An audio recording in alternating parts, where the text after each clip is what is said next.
Say hi guys.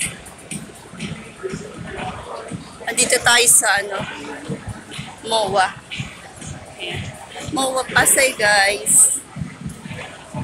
Mag-vlog-vlog tayo kasi naglalakad ako ng 1 oras dito para pagpawisan tayo.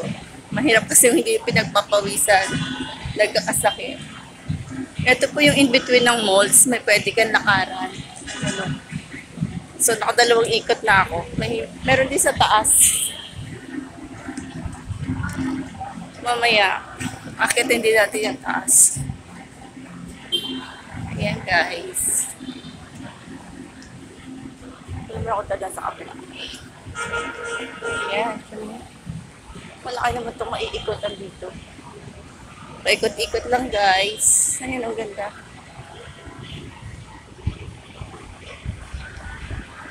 Ay, dito na tayo sa gitna dumaan. Ulitin natin. I-reverse natin yung cam.